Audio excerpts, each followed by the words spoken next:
Here we go once again with the Gill Connections podcast, and you came back. I'm just so humbled by that. Literally thousands every stinking week. You guys come back and listen to these amazing coaches that we have on this podcast, and we're just so grateful that you would help us uplift and honor coaches that we get here on the podcast, and we're going to do it again right now. So help me welcome. We're going to get into this. This is kind of like a blind date. We've never met, don't know each other. We just talked like maybe the first time last night before we hit record. So buckle up. I have no idea how this is going to go, but I think it's going to go really well. Help me welcome the head coach and owner of D-Force Elite Track Club up in the beautiful state of Michigan. Help me welcome wise and wonderful Mr. Ryan Dukes. Ryan, how are you, sir? I'm good. How are you? Well, as I mentioned before we hit record, I'm grateful. I'm because of you.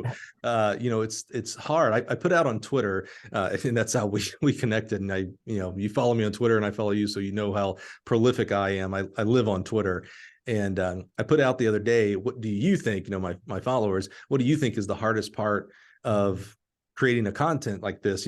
Every week we do this podcast, have amazing coaches like yourself. What do you think is the hardest part? And the hardest part is it's the scheduling because of both of us coaches. We're in the middle of season. Me, that means I'm in the middle of season. It's tough. So just so thankful for you, man, to be able to have the freedom to jump on within, 12 hours notice. Yeah, roughly 12 hours notice. Man.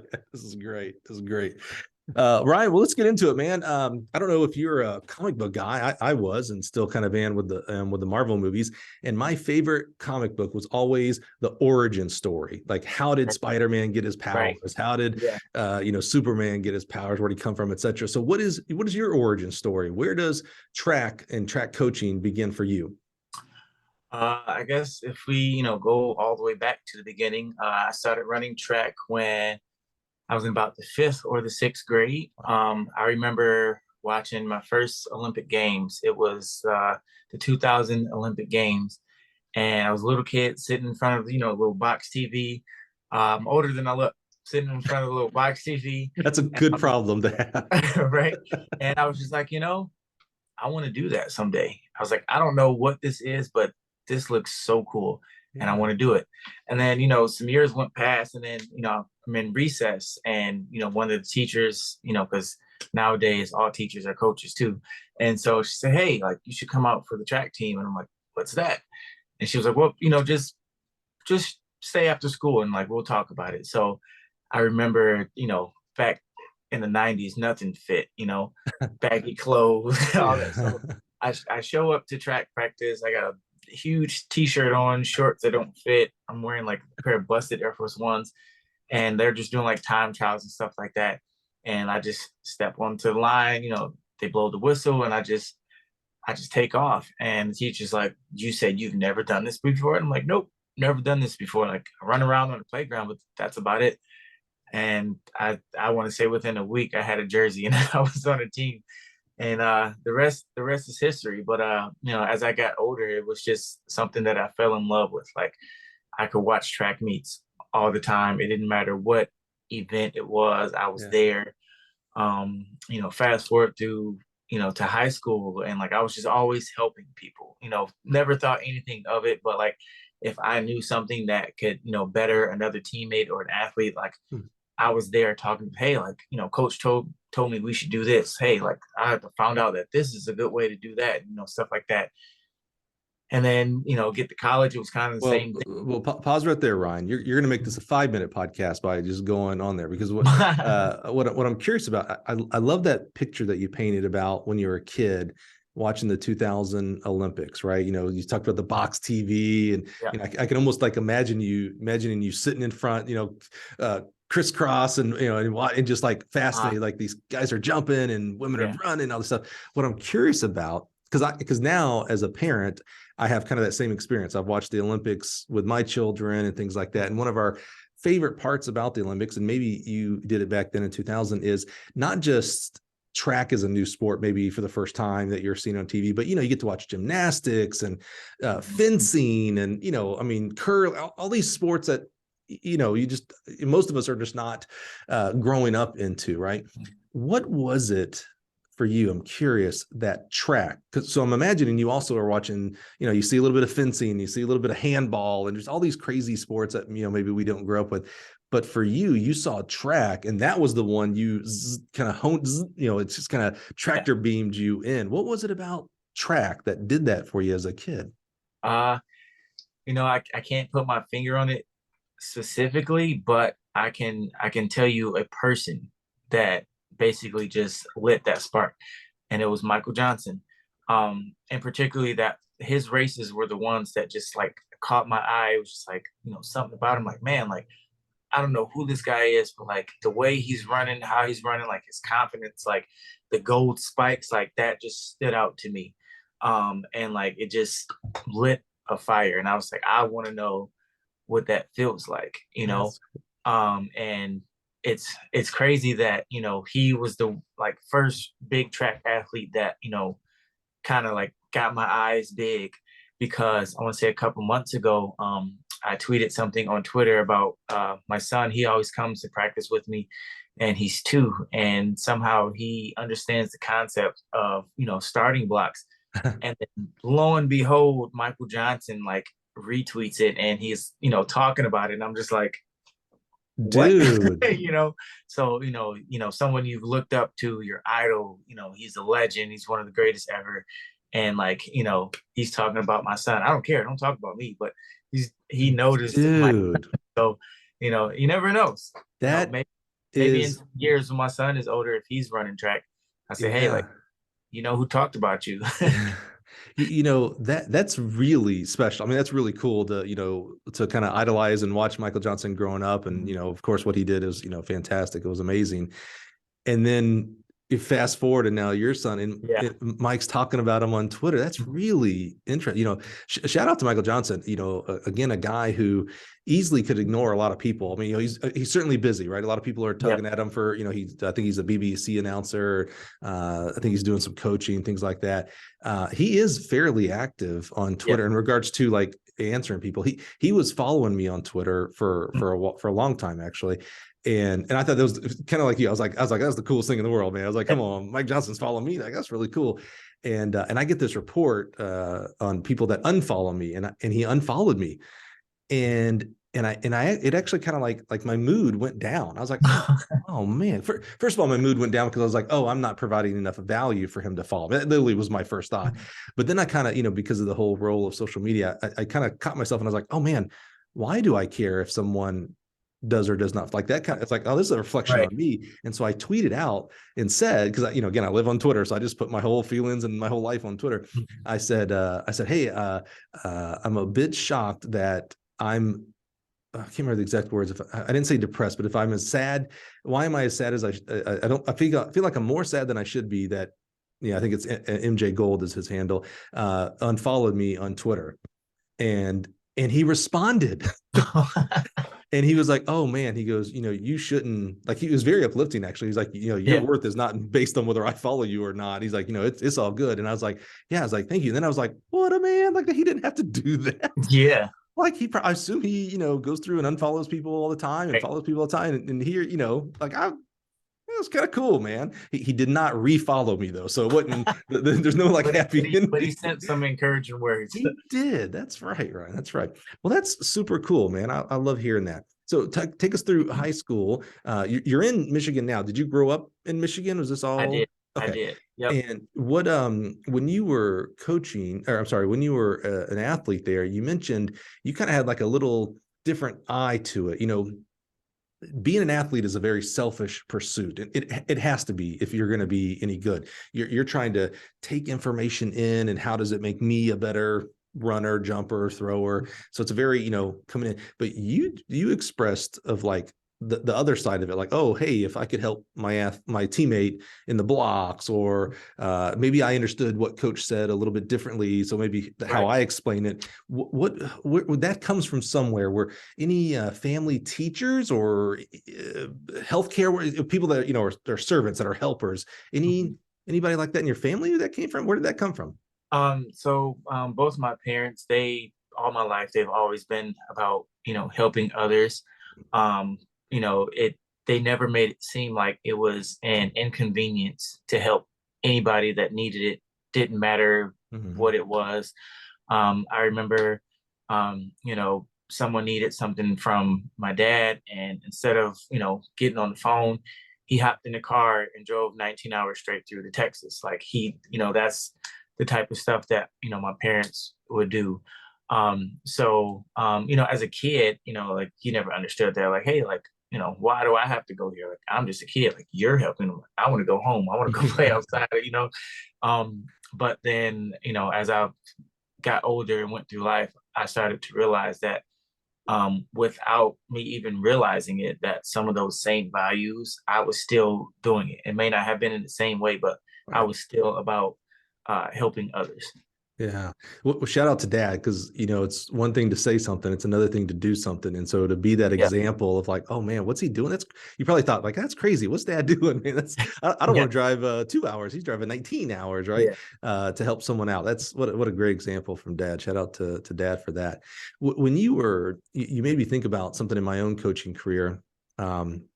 And it's so weird, and you're experiencing it now as a father, as you get older.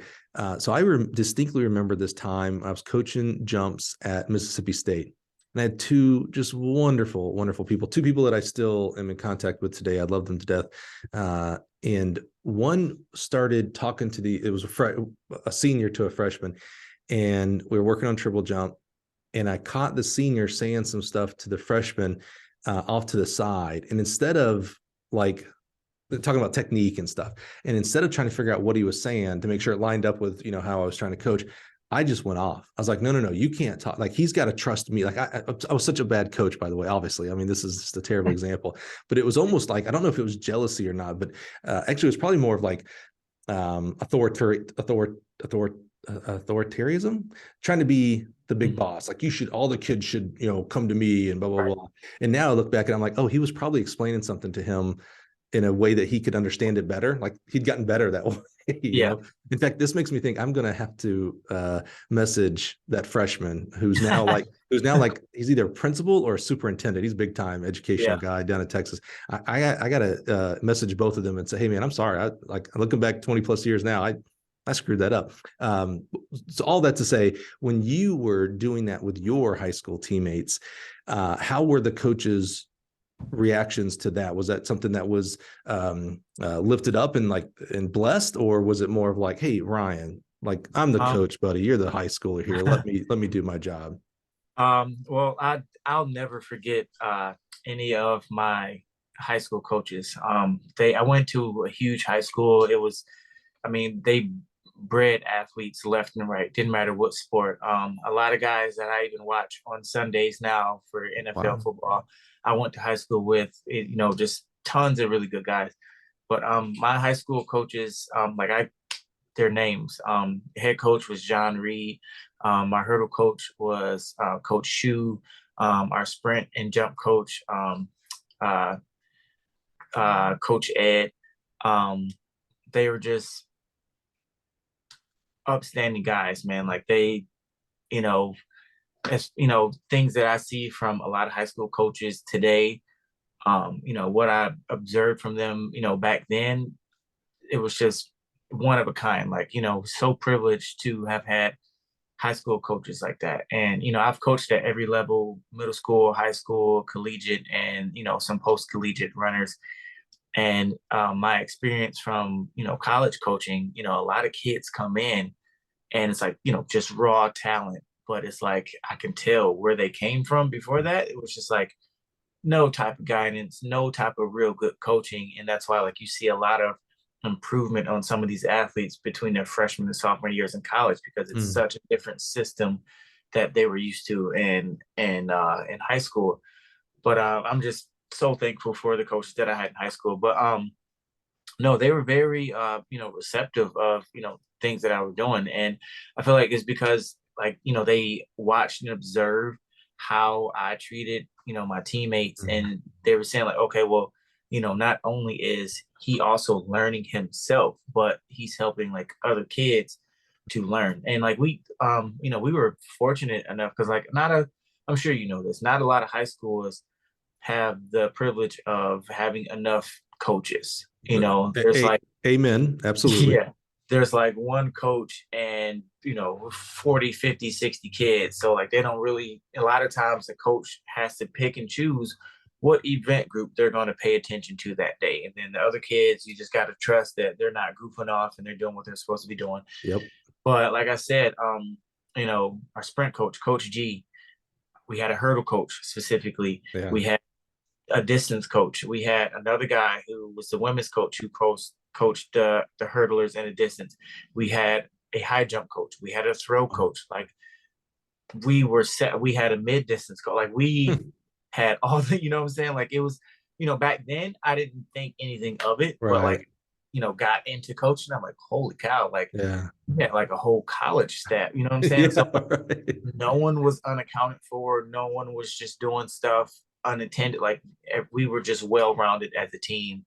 We had the numbers, we had the coaches. It was something that you just rarely find in college, in high school. I mean, even sometimes colleges, you only know what you know, right? When I grew up in Alabama, and all of our other sport coaches were all football coaches. So the offensive line coach was our tennis coach, a quarterback's coach was our track coach, that kind of thing, right? So I thought, well, that's how it is everywhere. And so when I interviewed for my first job, it was a high school job in Chicago. And so and he was the cross country track coach. And I was like, so what position do you coach in football? And he was like, what are you talking about? He's like, football. I was like, yeah. You coach football too, right? And he's like, no, I coach cross country and track. And I was like, really? I was like, well, he must be the only one. I was like, obviously the baseball coaches, the DB coach. And he's like, no, that we have a basketball coach and we have a wrestling coach and we have I was blown away. So yeah, you grew up in an environment where it's like, oh, every high school has 6, 7, 8 coaches for their team or whatnot. And it's like, oh no, man, there's plenty that have one, a parent that'll help out on Mondays and Wednesdays. Right. Yeah.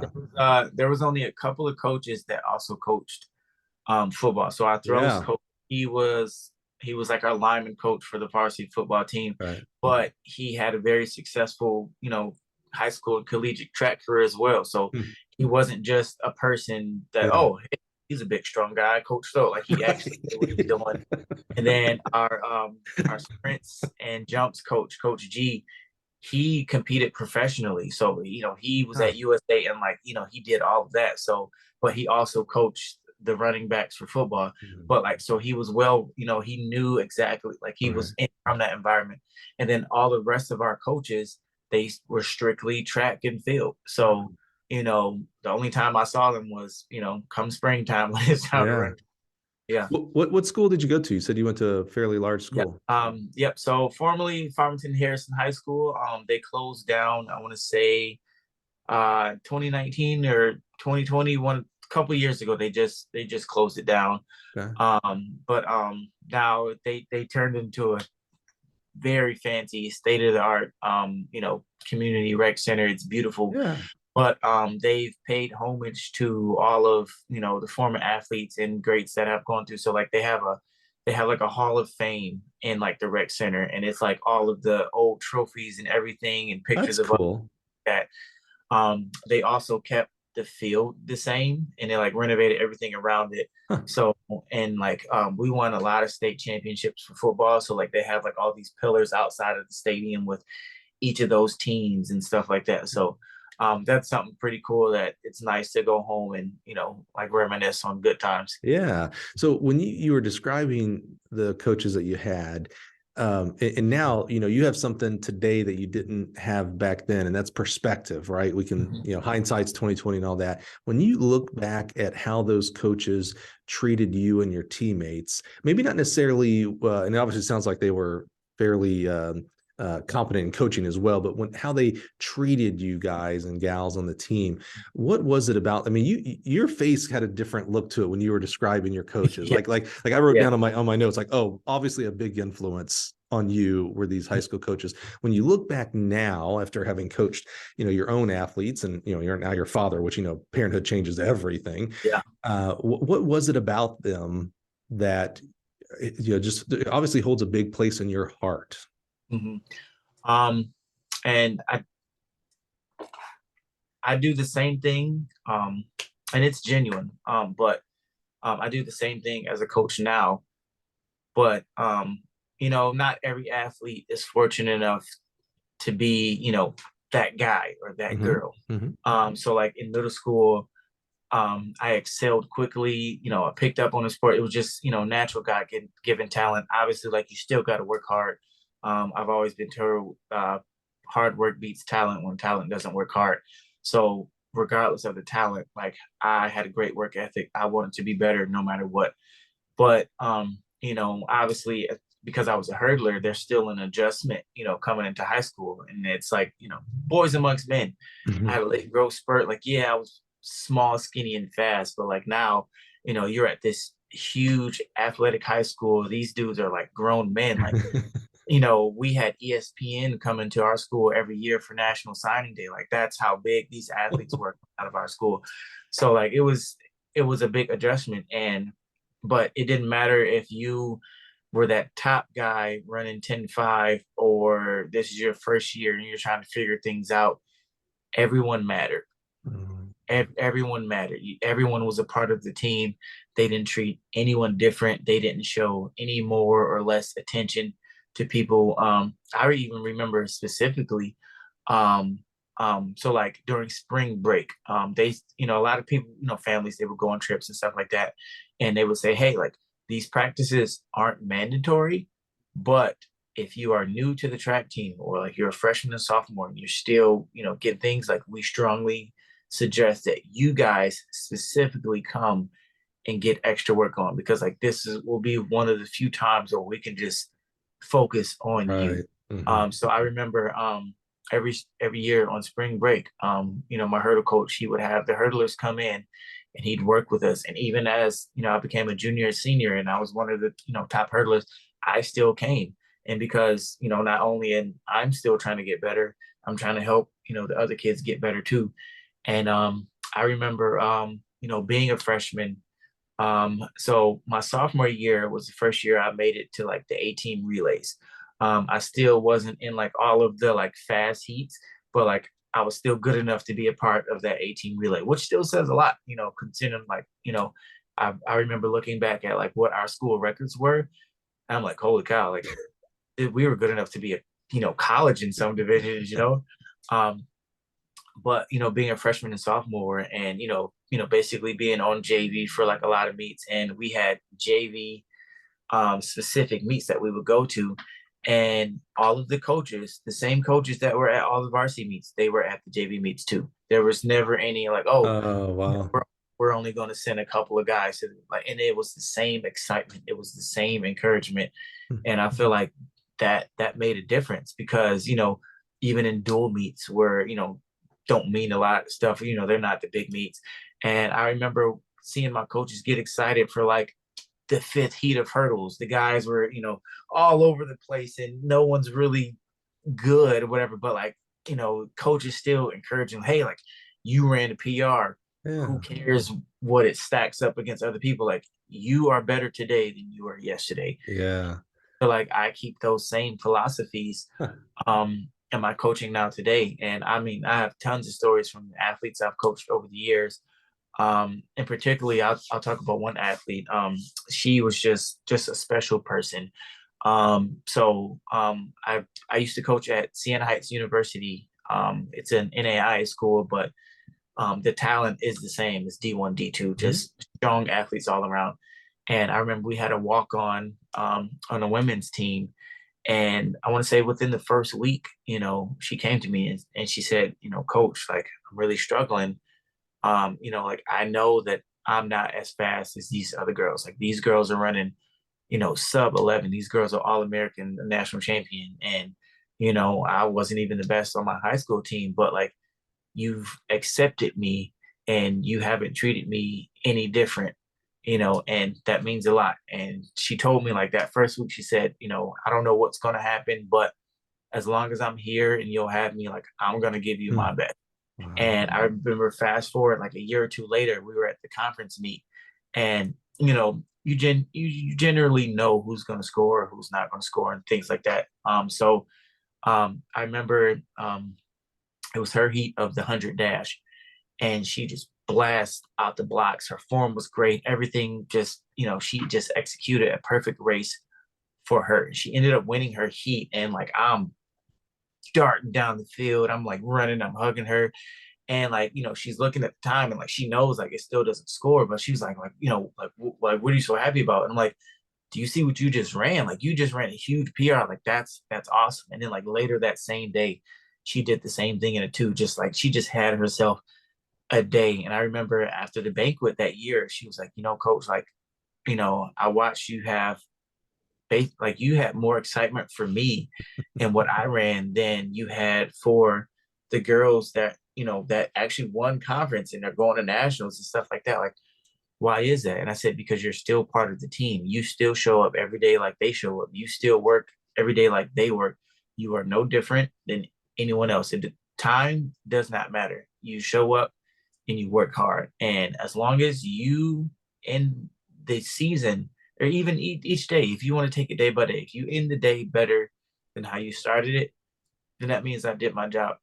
Not every athlete is going to be a national caliber athlete. Not every athlete is going to win races and break records. I was like, I feel like the misconception of coaching is having that success. Now, I've been fortunate to have tons of athletes be successful at the national level. I was like, but at the end of the day, I don't care if you never win a race. I don't care if you never win a title. If you are better at the end than you were when you started, I've done my job. Thank you for a really good example of when I talk about the positive impact that coaches make on young people. It's interesting. Again, you paint a really good picture. I can kind of see the movie playing out as you're describing it. And I can see that young lady coming in and saying, hey, I'm struggling. Like, my teammates are fast. By the way, I wasn't even the fastest one on my high school team. And then, fast forward to when she's PR and she's like, why are you so happy for me? Like I didn't win. I'm not even making the finals. And you showed her that her worth is not in her times. Her worth is in who she is as a human. And she shows up and she gives you the respect of showing up and working hard for you every day. So man, you deserve my respect and love and happiness when you run faster or, jump farther than you ever have. Because you also mentioned there, a lot of athletes not every athlete is going to be national qualifier or win a race, et cetera. In fact, change that. Most athletes are not going to be national qualifiers or ever win a race, et cetera. So the only competition that we have for all of our athletes, whether you are a gold medalist for crying out loud or a walk on your team, is yourself. The distance you throw, the distance you jump, the time you run, et cetera. So I agree. I'm a huge, proponent of celebrating PRs regardless. If you're a 20-second 100-meter person and you run 19.9, celebrate it. Because one day, and we never know, here's the crazy part about PRs, Ryan, you know it as a former athlete here as well, is one day you're going to set your last PR, but you don't know for a long time after that was the last time. Yeah.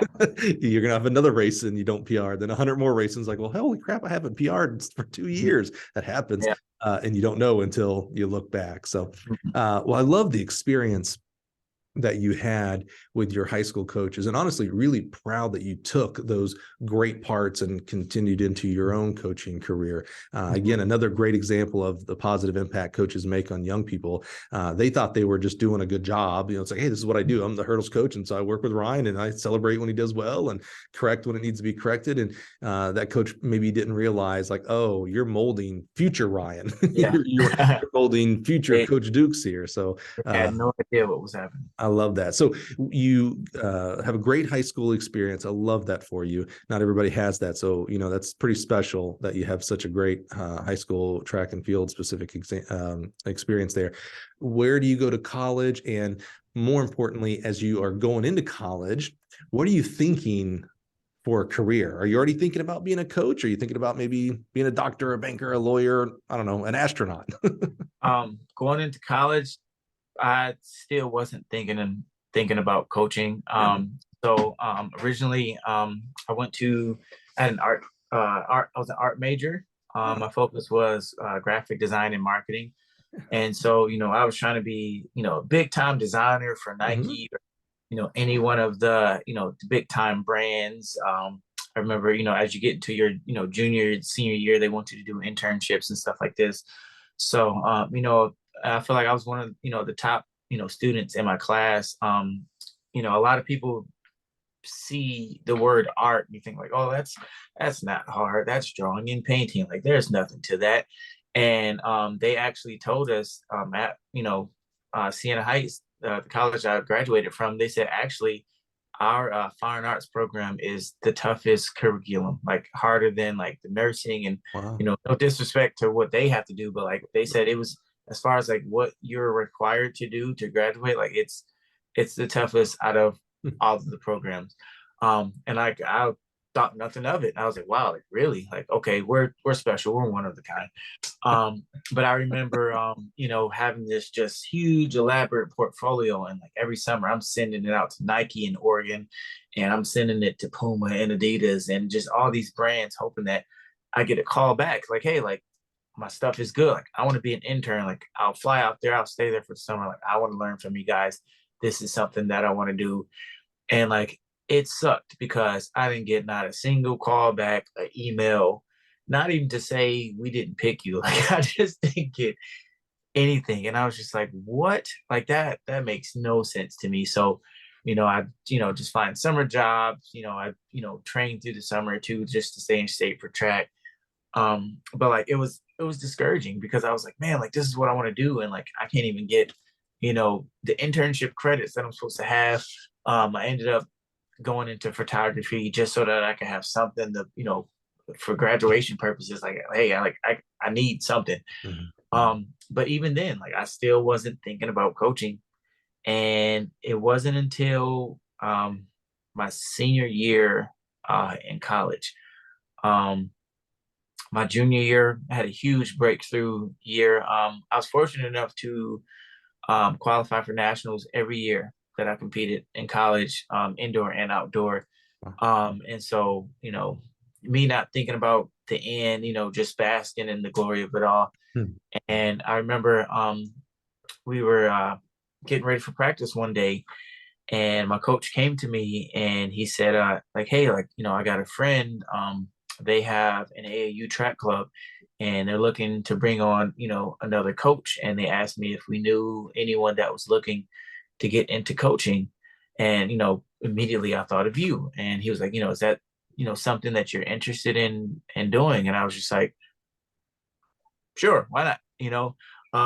Hadn't thought about it before, but I was like, I didn't hesitate. I was like, hey, I could see myself coaching. Like, yeah, like let's meet up with the guy, like, let's talk to him. And so they, he set up the interview and everything. I met with the coach and his wife, and just it was almost like it was just meant to be. Like, Mhm. he's asking me these questions and just like no hesitation. I'm just talking, and it was like, I wasn't just, talking out the side of my neck. It was, I was legit things. And he was like, well, like, I definitely like what I hear. Like, I'll be in touch with you. And then, I did tell him that like I still had nationals and everything. So like I wasn't gonna be free until like June, which was after nationals. And just kind of like how you talked about, like, you never know when you're gonna run your last PR. Um, that's kind of how you feel about like your last race. And so my last race at nationals was the 4x4, and I remember I was third leg. I remember handing off the baton and cheering on my teammates, and then they finished, and we all got together, and we were all seniors, and that had never happened before. We were all seniors, and we just kind of soaked in that moment. And I remember taking my jersey off, and I just looked at it, and I just had to take a lap because the tears were just flowing. Because I didn't know what my future was at that point. I knew certain things, but so then we come back home, and then Pause right there because I'm curious about your coaching or your college experience. yeah. You mentioned about how it was the leadership that you had with your high school coaches and kind of the blessing of you working with other athletes and helping them out. Did you continue that through into college as well? And again, there's maybe a little bit, I don't know, maybe there's a different dynamic of being a college freshman versus a high school freshman, et cetera. And you maybe grew into kind of almost like reset and had to grow into it as you went through your senior year of college. How was that experience compared to high school? I would say that reset is kind of the same. Like, coming into high school as a freshman and you got to learn. It's a boy amongst men, you grow and you get better. And then like by my junior, senior year, like, I was that guy, I was that leader, things like that. I was one of the faster kids on the team. I was anchoring the relay, stuff like that. Help my teammates. And then I get to college, and I remember one of the first things my college coach told me. He was like, "Hey, like this is a different ball game. You're not in high school anymore. Like, yeah, you were the best in high school, but here everyone is the best from wherever they came from." And I was like, "Wow, that's deep. That's deep." And I was an All-American coming out of high school. Like I ran, USATF nationals, Junior Olympics, all that stuff like that. So, I wasn't cocky, but like, I had a lot of confidence. Like, hey, like I'm one of the top 400 hurdlers coming in. Like I'm great. And then, I get to college, and they're like, okay, like that's high school. Like we're one of the top people in the country for college. So like, let's start over. So kind of just like that same thing, reset. But I embraced the challenge. Like I remember, first couple of months trying to prove myself, always trying to lead reps, always trying to, jump in front. And I could tell that it kind of ticked the, older guys off. But, then they realized that, hey, like he's not doing this to be cocky. Like this kid showed up and he's ready to work. So it's kind of just like in high school where like it took me some time to get on like the 18 relays and stuff like that. Same thing with college. And in college, it's different. Like you have your A team and B team. So like the A team, they're going to be running at faster meets. They're at Florida relays and Drake and Texas relays and all this other stuff. And the B team, we're kind of at these smaller meets. And I was like, hey, like I want to be where they're going, because like, those are some fun meets. Like I remember one of the, funnest meets I ever been to was Jesse Owens relays at Ohio State. Mm-hmm. Because, even coincidentally, I'm a Michigan fan, big Michigan fan, bleed maize and yellow. Coincidentally, Siena Heights colors were the same as Michigan, and they were located in Adrian, which was about an hour from Ann Arbor. So, we get to Ohio State, and I'm like, yeah, like we want to beat up on you guys, and we actually ended up beating them that day in a 4x4, and it was just like the greatest thing ever. Oh, wow. They were like, who is this NAIA team? Why are they so fast? It Wow. was a great experience. But kind of just like the same things, as I grew and matured into, a young man, a young adult, I was doing those same things, just helping these young guys, Yeah. hey, like, I was once a freshman. I was once where you are, like, hey, like, let me help you through this process. And my coach, he embraced it. He'd even ask me sometimes, like, hey, like, I'm gonna, go over here, work with these guys. Can, you do some block starts with, some of the freshmen and stuff like that. So I think he early on, he kind of saw some things that I didn't even see. Cause like I said, like I thought nothing about coaching, but he, when approached about, a coach that he think could handle something Yeah. like that, hey, I have a guy, he hasn't even graduated yet, but I think he can, I think he can do this. I was gonna bring that up. What's coach's name real quick? Coach Tim Bauer. He's still the head coach for Siena Heights So University. yeah, I was going to ask, because that story you told of when he had the friend that was the club coach and said, who anybody could help, and he immediately thought of you. That is a coach's superpower. That superpower is the ability to see things in others before they can see it in themselves. Mm-hmm. So a lot of times it's manifested in track. Hey, I think you can be a hurdler, and kids like, I've never hurdled in my life, and they become a state champion. Or I think you could be a great decathlete, and it's like, man, I can barely lift the shot put, and they become a collegiate decathlete. I love that the two examples you gave there, one of like Coach Saul, like, oh, like I can trust Ryan to lead the hurdlers or to do this workout. I can go spend time with these jumpers or whatnot. He saw that early in you. Mm-hmm. And he manifested that when the coach said, hey, is there anybody in your team I could use an assistant? And it was like automatic, like, oh yeah, Ryan. Like, I know Ryan's in this Bachelor of Fine Arts thing, and he's doing this photography internship, but he's a coach. He just don't know it yet. That's so awesome. Like I said, that's a coach's superpower, the ability to see things in others before they can see it in themselves. So did you join after graduation? Did you join that club team as an assistant coach? Yes, I did. FCA track club. And it was, something that I never saw coming. And it was just the beginning of something great, really.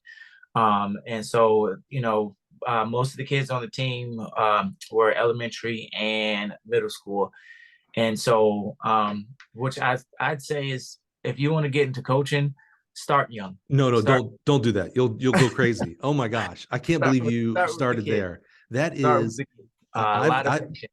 I've coached 100%, exactly. Yeah. I've coached at every level, and the only level that has driven me out is the summer young, the 8, 9, 10 Yeah. kids. I love them to death. I mean, they are awesome. They really are awesome. But oh Attention my, span of a squirrel. uh, a squirrel who is on ADHD medicine.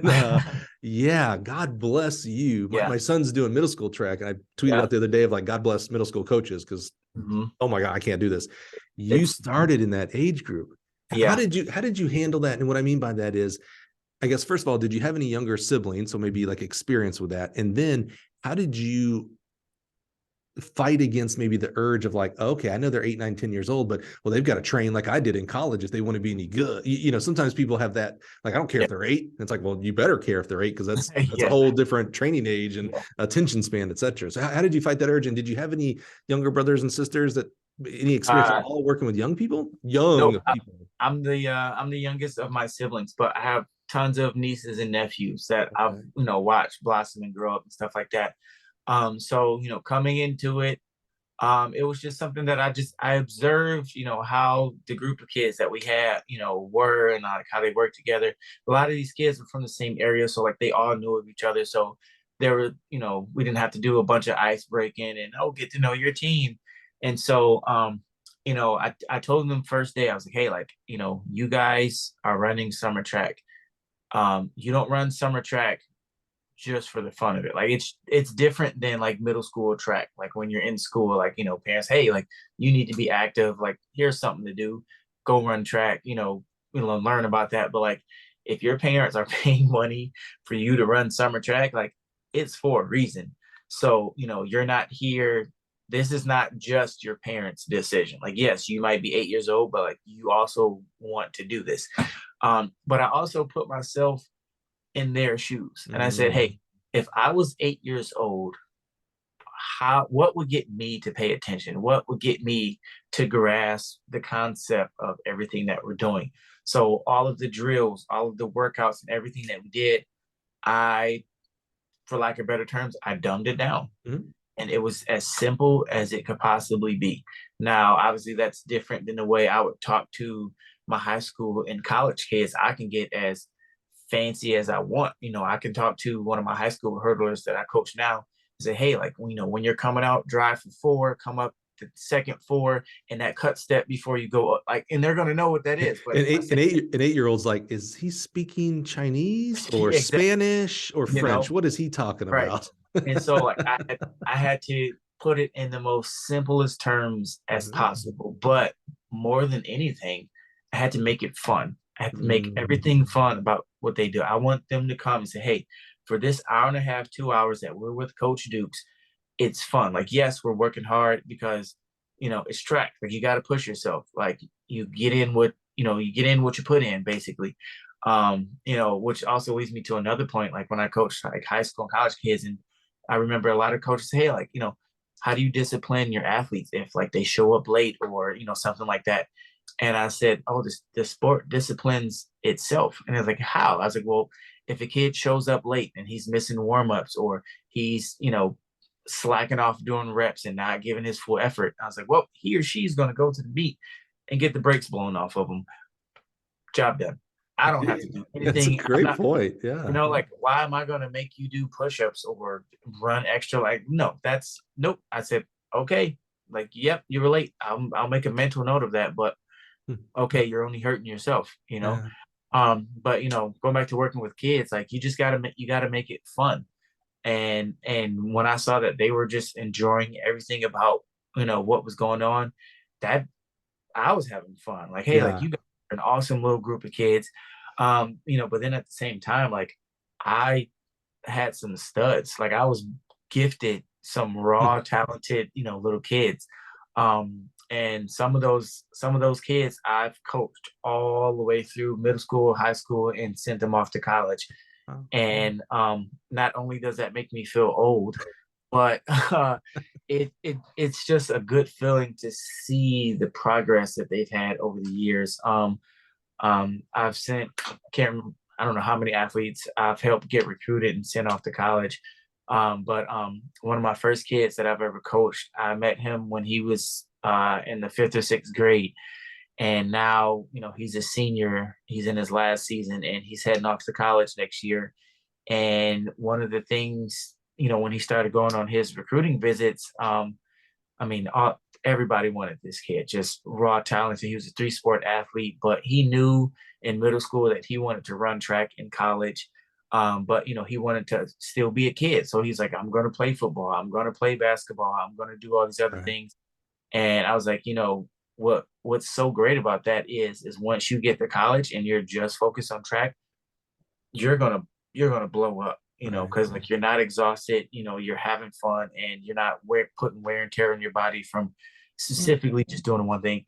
But one thing that just like really touched my heart that he told me is when he's talking to all these coaches, and what helped him decide where he wanted to run at the next level was, he said, this coach reminded me of you. He had the same philosophies. He had the same way of training. And he talked to me the same way you've been talking to me for like the past 5-6 years. And that clearly has worked for me. This kid, he was a national champion, All-American in high school. Like he's a stud. And he said, this college coach makes me feel the same way you make me feel.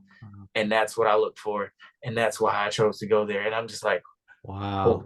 Pulling my heartstrings. Yeah, I was about to say, if you tried to pick like what are the top 3 things that make you feel good, you might not have guessed that, but that's a big compliment. And I don't do things for recognition. I don't do things for a pat on the back. Like, I've helped high school teams win state titles. I've helped all types of athletes, but I always tell them like, this is not about me. It's never about me. It's about you. When people ask, oh, like, what are your accomplishments? I'm like, I haven't accomplished anything. I'm just a mere person who is helping these kids reach their ultimate goals. So like, you ask them, what have they accomplished? Like, I'm just a guy, I'm just a messenger, like I never,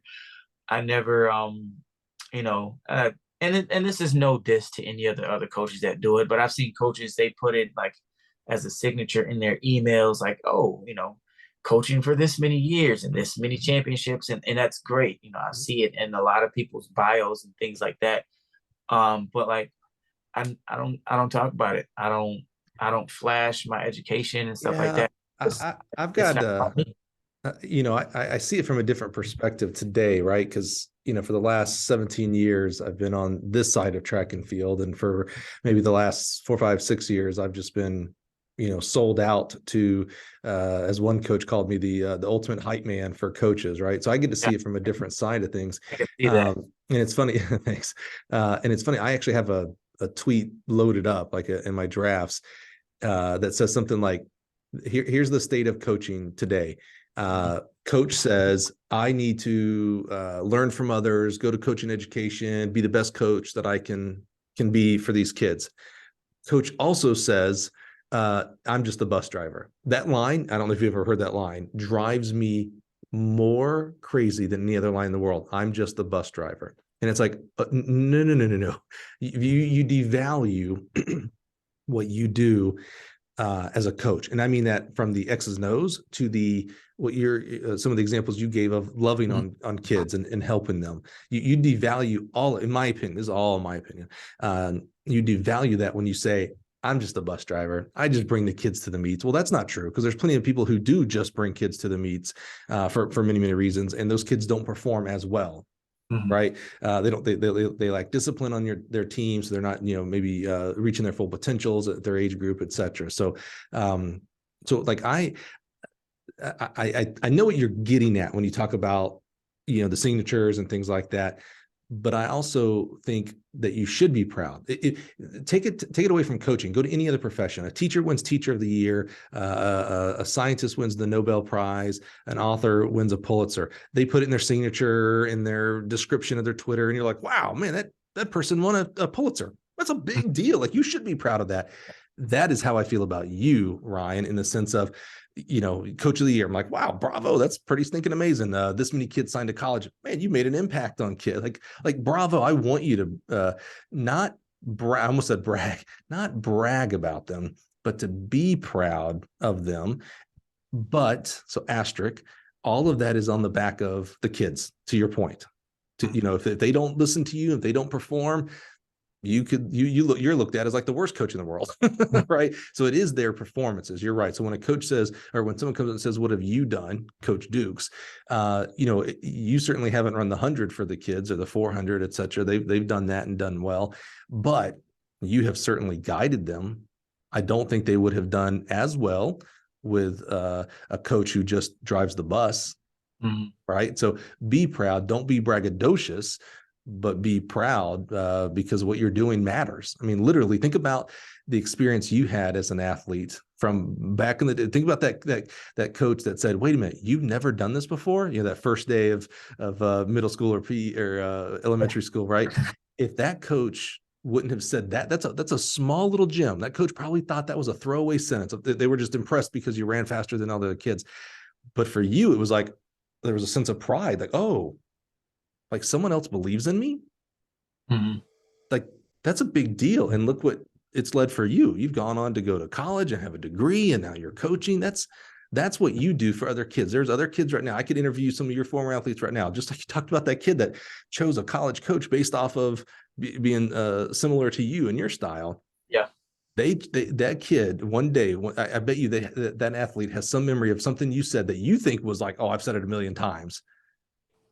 But because you said it to them in that moment, they were like, oh, wow, this guy, this coach Ryan Dukes, he believes in me.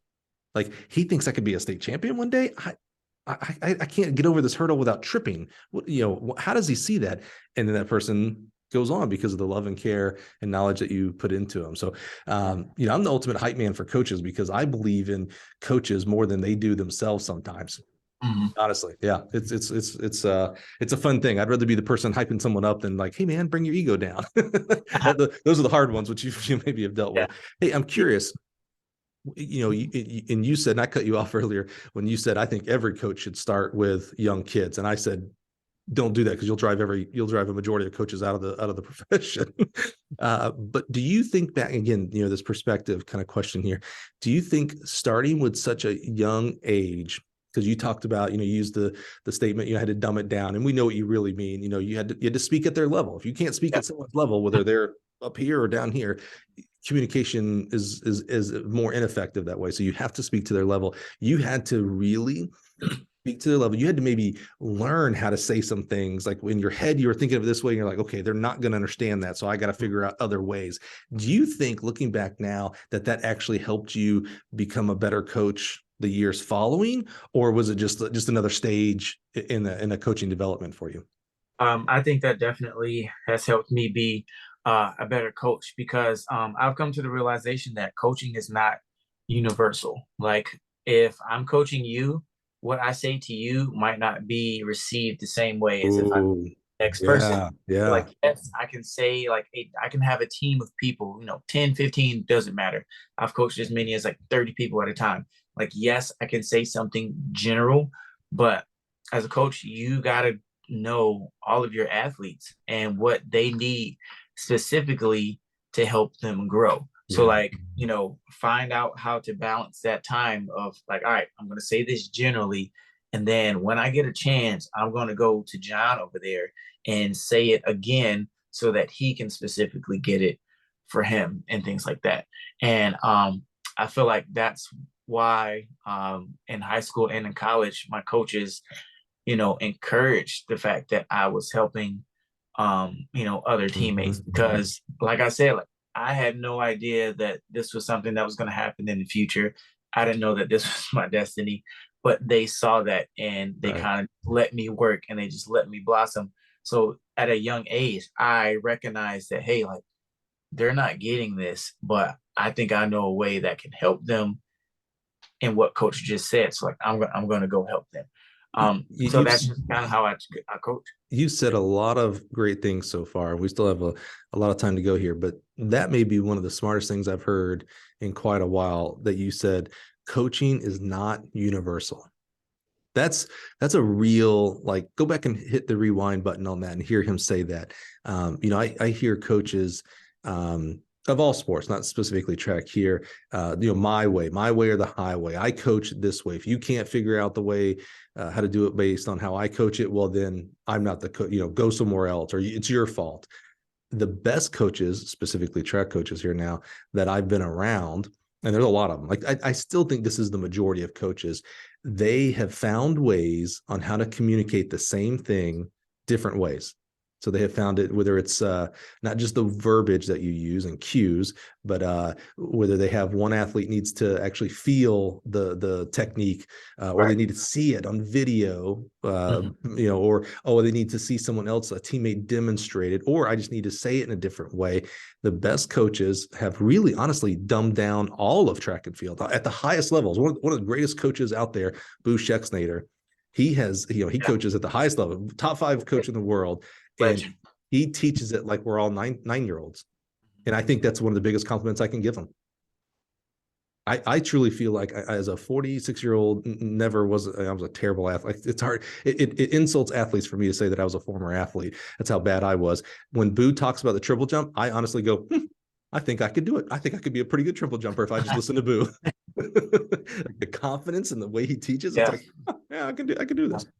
So let's keep moving along there. But anyway, that's super important. Coaching is not universal. Bingo, my friend, bingo. I love that. So you're working for, I think you said it was the FCA track club. Is that what it was called? Yep, at the time, yep. Where do you go from there? So I coached with FCA for a couple of years, and we were taking a lot of kids to junior Olympics and things like that. And it was in a small area, a little small county. Most of these kids went to small schools.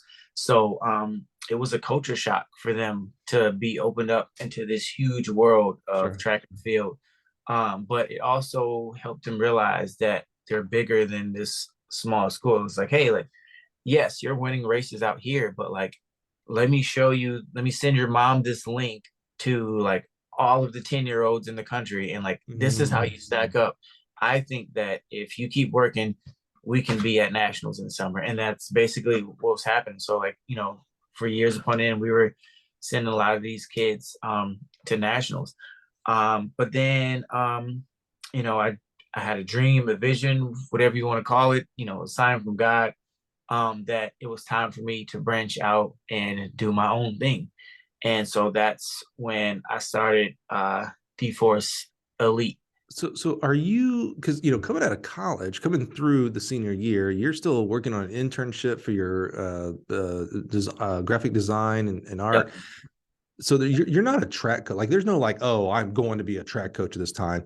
Did that time with that first track club, is that where it solidified? It was like, do you remember like an aha moment? You woke up one day and you're like, oh, this is it. I know I got this degree and everything, but I'm actually a track coach. Was there ever an aha moment, or did it just kind of gradually? You started your own track club. That's a big deal. Yeah. So there was an aha moment for me, but there was also like more people reaching out. So the head coach at the time for the FCA track club, he was also the superintendent for another school in the area. And so he was like, hey, like, this summer was great. How would you like to coach full time? And I was like, okay, like, coach what? He was like, cross country. And so I was like, okay. So they brought me in. I coached cross country. Next thing you know, they was like, hey, like, we're looking for, a basketball coach for the kids. Like, are you interested? They hired me onto there. And then it was like, well, obviously, like, we know what you can do for track. So like, we'd love to have you for track as well. You'd be the assistant varsity coach. I was like, bang, let's do it. And so it was just like one thing led to another. And so side note, like I told you, like, I wanted to be a designer and everything. But like, hadn't heard back from anybody. So like, as far as like my day job, I was working for a beer distribution company. So I was like, well, I guess we'll put art on the back burner, like that'll come. And so like, I need something to pay the bills. Like, I'm graduated, got to put my big boy pants on. So that was like, my day job. It paid good. And then like, the second half of the day, I'm coaching kids. And so there was this the summer of Did you 20. hold on? I got a question there. It's funny. You talked about a beer distributor. My father-in-law Yeah. just retired from a beer Yeah. distribution in Chicago. Thinking about graphic design, because I love good design. I love design, and there is certainly bad design and good design. When you were working the beer distribution, because like you talked about turning in your portfolio to like the shoe company. So obviously you're, what do you call you, a sneakerhead or whatever? Like you have a passion for sneakers and design of sneakers, which is amazing. I mean, what they do with shoes is quite amazing, honestly. Did you find yourself when you're working for the beer distributor? Because I'm thinking about my father-in-law. I've been to his place, and beer cans and logos are, I mean, it's all over. It's great. It's awesome. I mean, there's some amazing art. Did you, when you were working there, but also coaching, in the middle of the day, did you find yourself daydreaming about how to create a new beer logo, or was it what the next workout it needed to be? Both. Okay. So there's Um, passion still in design here at this point. yeah. Because So the guy who's given up design and goes to coaching is only thinking about the workouts. But the guy who's still like, I'm a good designer, I still have passion for yeah. this, is looking at beer cans going, ooh, what if they did this? What if they redid this font, blah, blah, blah, blah. You know what I'm saying? So you still did Yeah. both. So I remember when I was interviewing for the job. I kind of, they say, hey, like, any questions? I was like, so like, as you can see on my resume, like, I have no experience when it comes to beer, but like somehow you guys are gonna hire me anyway. But I was like, hey, like, as far as my actual degree is concerned, like, are there going to be any positions opening up like in the office area for like design? Mhm. And so they said, yeah, like, we'll leave the door open, for that. So like, it was always on my mind. But that never happened. And it's funny because, I believe that, everything happens for a reason. What's meant to be will be. And so when I look back on it now and like how, upset I was because like I was just so passionate about art and everything. And I look at what I'm doing now. So I actually own a custom shoe business. So I started that during COVID. Obviously gyms, everything shut down. So like I'm bored. I'm in the house. I have nothing to do. So what do I do to pass time? Oh, let's go back to my roots. Let's start drawing and painting again. And so I'm just messing around with shoes. I actually have a shoe right here Let's see it. that I've customized. So it's like a Friday Yeah. the 13th, like Freddy versus Jason type thing. But yeah, that started in like 2020, and next thing I know, I have a business, and now it's pretty successful with that, customizing shoes. Doing a lot of shoes for like different universities, celebrities, stuff like that. So like, but I'm thinking about how I was so upset about like how I'm not Mhm. getting any callbacks from anybody, Mhm. and like I want to work for these companies, and now I have my own business and I work for myself, making my own designs and stuff like that. So like, I was like, when I look back on it, like that was silly. But like obviously during that time, like you don't know what's gonna happen. Like I wasn't confident that something good was gonna come from it. You just never, just like with coaching, like I Yeah. never knew that I would be where I am today with coaching. And it didn't take me long to realize that I was, meant to be a coach, because the second I accepted, to come on after graduating high school to coach these kids for the summer, it was just like opportunity after opportunity, success after success.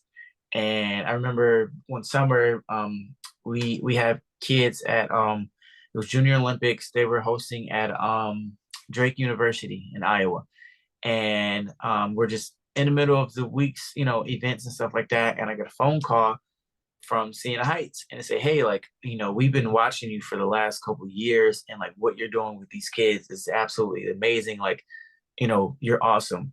We How would you like to coach at the next level? And And is I, this your coach from when you were there? yeah, and I was like, holy cow! Like I didn't. I've always just been living in the moment. Yeah. So So there's no like I, big in game. I want to make sure I'm a collegiate coach or whatever. so I was like, I'll coach these kids as long as I can. Like I'm having fun doing this. I love it. Like these kids are amazing. And so they offered me a job. Then I was like, well, like I'm at nationals right now, so like I can't really. I don't. I need to focus on my kids right now. I was like, but like when I get back in the state, like I'll give you a call. And so basically I was, hey, like this is a good decision for my future. And it was at that point when I was like, okay, this is the blueprint.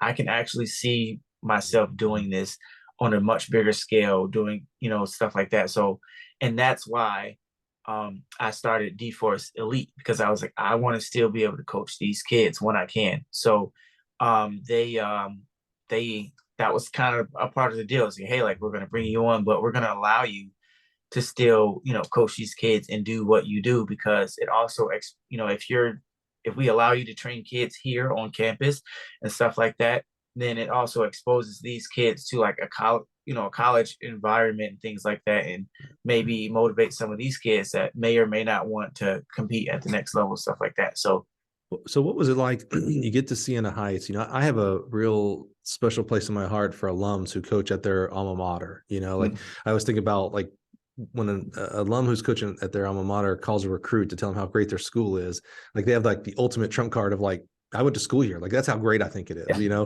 When you're recruiting for another school, it's like, well, you didn't choose that school, so why should I believe you? Yeah. Just always kind of I'm sure no recruit has ever said that.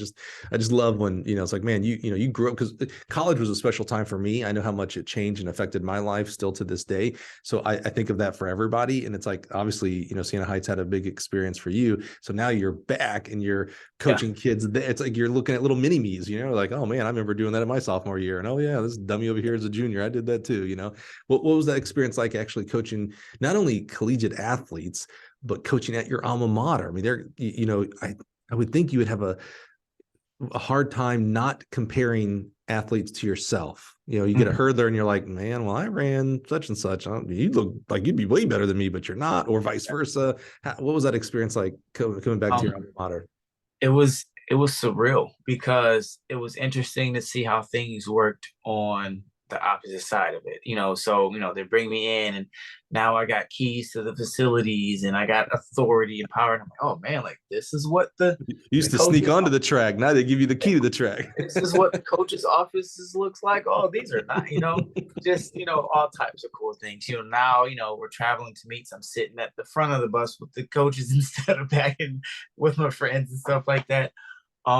So like, and it was different. It was an adjustment, but like I had to be confident in myself, because like going from the elementary and the high school kids to these collegiate athletes, like once again, like just like how when I first talked to this kids who were running summer track, like you're here for a reason. Like you're not just spending your parents' money and coming here every day in the summer when you can be at the pool or something for no reason. So in college, it's that times 100. Like, hey, like you were recruited. You are not running college track. You don't play a sport in college just because I need something to do. Like you have a goal, you have a purpose, you want to be great. So I had to have the confidence in myself. I was like, all right, so like I know I can make a 10-year-old better. I know I can make a high school kid better, but these kids are coming in really good. What can I do for them to get them to that next level? And despite what I thought it was going to be, the concept of it is still simple. You believe in the athlete, you coach them well, and you just guide them through that. Like, hey, show up, put in some work. But obviously, ultimately, the higher you get in coaching, like you got to have the education for that. I'm a big believer in that. So that's why tell me more about that, because I'm a huge proponent of coaching education. What coaching education have you done? And when I say coaching education, I always like to kind of caveat that, I believe it is as important, the official coaching education and the unofficial. And what I mean by that is the USATF level 1s, level 2s, USTFCA, Altus. Those are the official, the certificate programs, things like that. Those are highly important. I went through, we didn't have, I'm so old, we didn't have USTFCA and Altus back then, but I went through all the Altus, through all the USATF, and it was a great big benefit for me. But also the unofficial coaching education, I think, can be as important, meaning mentors that you call. Like, who do you bounce ideas off? Who are you in the when you go to meets, who are you in the hotel lobby till 2 a.m. just Yeah. talking shop. Where was coaching education for you at this point? So one big thing that I was thankful for when Sienna did call me for the job opportunity, um, unlike, some of the lower level, like elementary and middle schools, like a lot of times, like when they need a coach, they'll call a parent or an alumni, like, hey, like, do you have some free time? Like, we need a track coach. And Mhm. there's nothing wrong with that because like you don't always have the resources to get Mhm. someone with a resume and stuff like that. So, but yes, although in some sort, I feel like they did hire me because I was an alumni. I also truly believe that I wasn't just hired because I was an alumni, because like, it was what he said over the phone, like, hey, like we've been watching you for the last couple of years and what you're doing, blah, blah, blah. Right. So like, hey, like we see that you are capable of handling this at the next level, so like they let me know that like, hey, like you're qualified Mhm. to, like, we're not just calling you for no reason. But eventually I got my USATF level 1 certification, and then I continued to get my USATF level 2. Yeah. What So would you get? now, What'd you get level 2 in? Sprints, hurdles, uh, or? yep, sprints and Yeah. hurdles. Do you remember where and who your teachers were for level 1? Level 1, I can't remember his name, but if I was to see his face, like he was at level 2 as well. But he's an amazing guy. I know he's based out of Ohio. And then I actually ended up having him again for level 2. He was one of the teachers for level 2 in sprint jumps. Nice. And then I am also Altus certified. Yeah.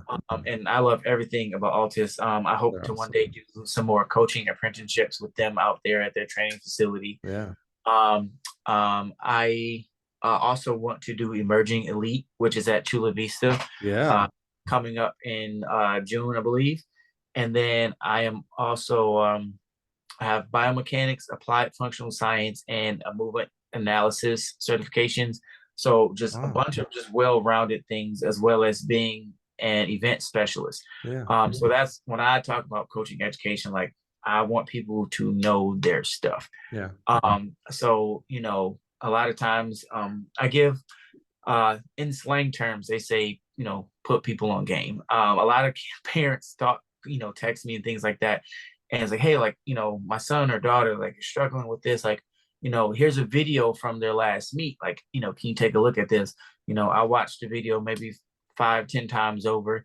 And then within minutes, I'll be able to send them back, like, hey, like, have them do this next time, or like, Mhm. okay it with their coach now and see like it's I'm just another set of eyes. So like um you know I feel like I'm able to do that because of the coaching education that I have. And I feel like the misconception is that because I'm a younger coach, I don't know what I'm talking about. And Mhm. I've had so many different experiences at meets and things like that with like coaches who have been coaching longer than I've been alive, and say, oh well, I know more than you. I'm like, okay, well, they have like this can't teach an old dog new tricks type mentality. And I'm like, well, like things are changing. Like we don't have, sand for track anymore. You don't have to scoop a foot placement in like Jesse Owens did. Like, everything is changing. Technology is Yeah. changing.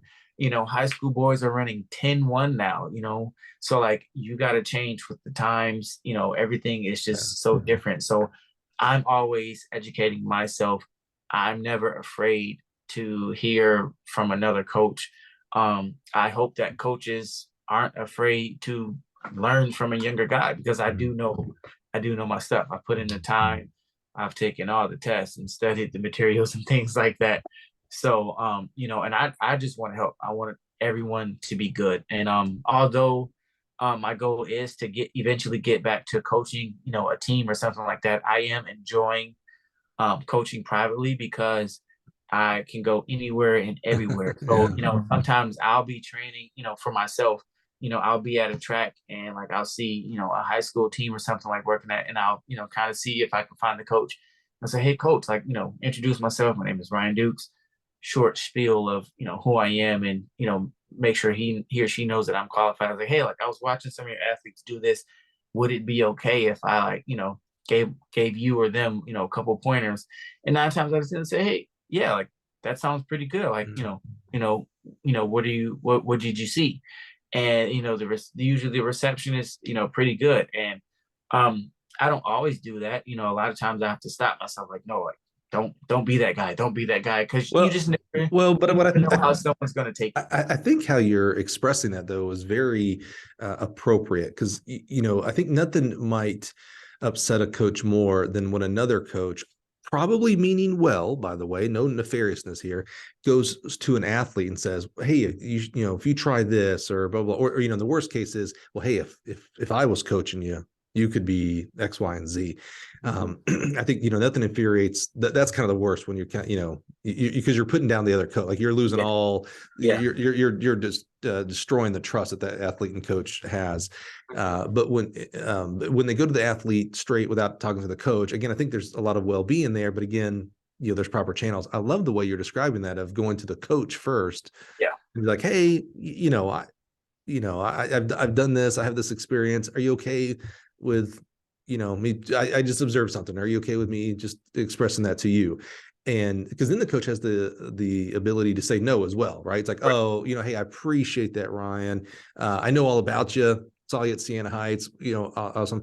We're working on, because we all have plans with our athletes. So it's like, hey, I'm working on this with the athlete. I don't want to talk about that just now. And you get to go, oh, awesome. Well, man, you got a plan. Okay, great. I don't want to Yeah. put a wedge in that. That's awesome. I'm just here to help. Or they can say, hey, wow, awesome, Ryan. Yeah, I'd love to hear what you think. And then we can put it into plan or not put it into plan. So I love how you're doing that. What I wonder is, and I'm putting you on the spot here because lots of people are going to hear your answer. So I want to hear the real answer, not what you think the answer should be. So you're working with an athlete and a coach comes up to you and says, hey, Ryan, so I was an All-American at the University of Florida in the XYZ event. I've coached at Georgia, Texas, Kansas. I noticed with your athlete, they're doing blah, blah, blah, blah. Are you okay with me giving you some advice on how to maybe fix that? What's your response? I'd say, yeah, because, Now, is that the answer because that was what you were supposed to say, or is that the real answer, Ryan?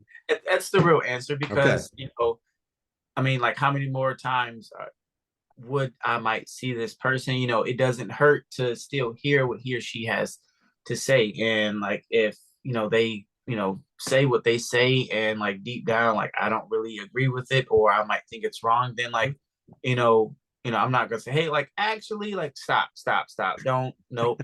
Yeah, there's no value in arguing, right, Yeah, right. yeah. But like, I want, I want them to still say it. And I mean, I've never had that happen. Like, I've pretty much agreed when someone has approached me in that same matter. Because like I said, like, I want to continue learning. Like, I'm gonna do as much as I can to learn as much as I can. So if someone came to me and said, hey, like, basically what I would do for them, I'd say, hey, like, yeah, by all means. And because not only I would hope for my athlete to listen to them, but like, I'm also listening too. So it's like, okay, because like, this is a fresh set of eyes. Like, I'm seeing the same thing every day. Right, So right.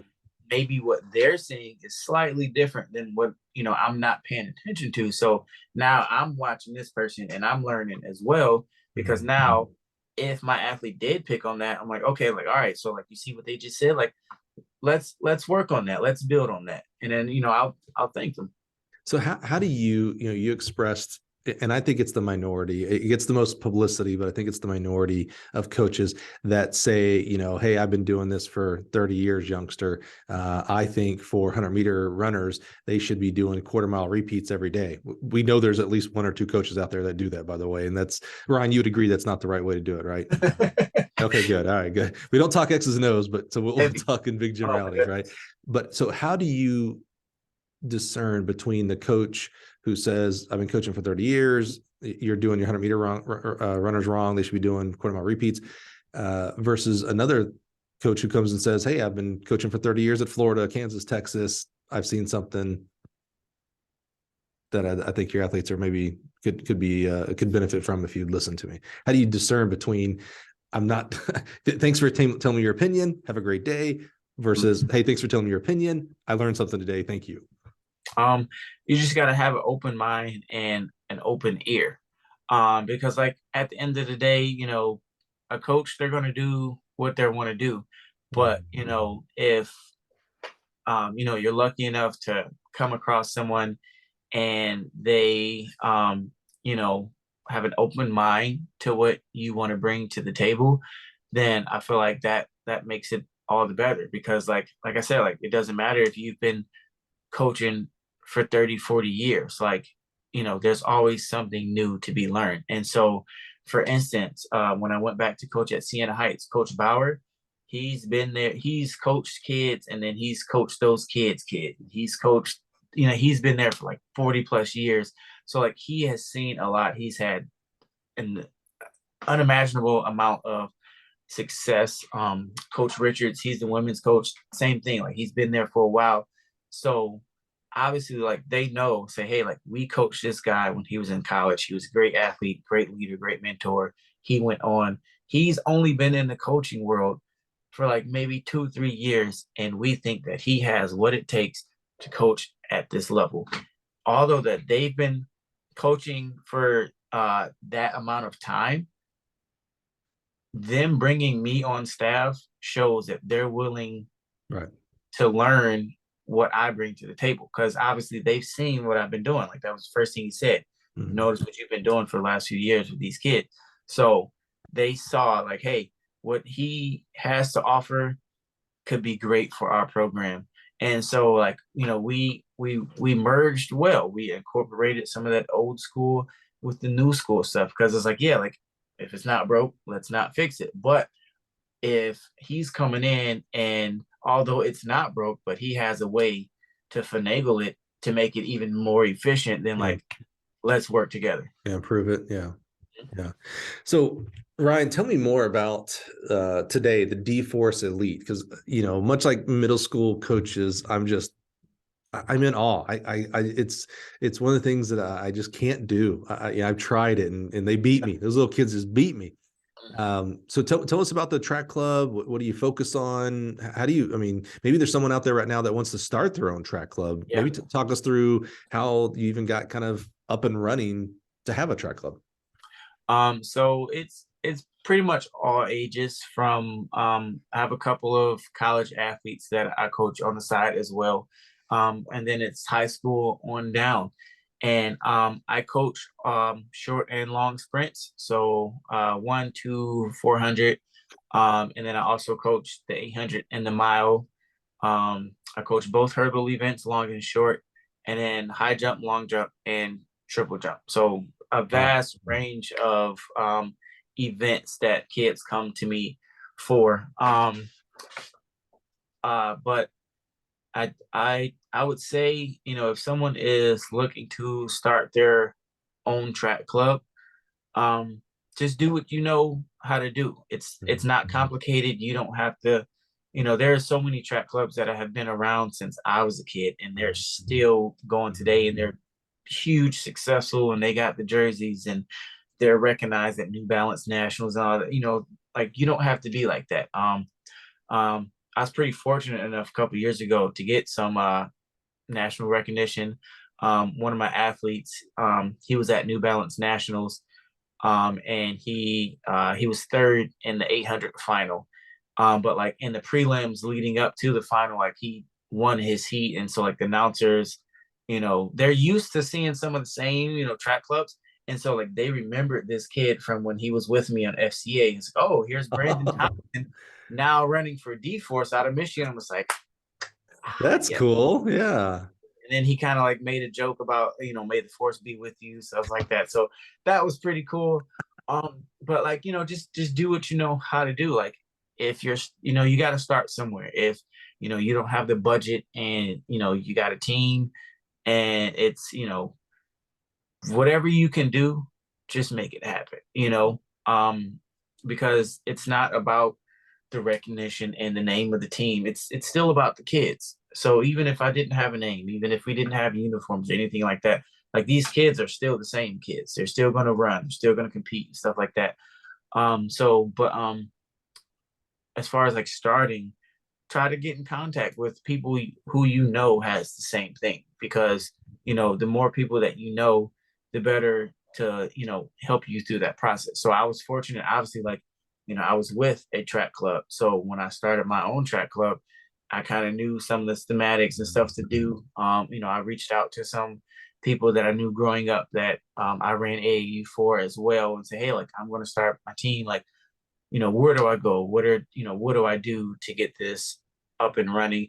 And then I posted about it, say, hey, like, it's time for me to branch out and do my own thing. And I'm thankful for all of the people that has helped me get to this point. And, I'm not asking anyone to follow me. I'm not asking anyone to join, but, this is what I'm doing. And then just, over the years, it just started to grow. So someone right now has a pencil in hand and they're listening to you because they want to start a track club. I'm putting you on the spot here, but what are the first three things someone should do?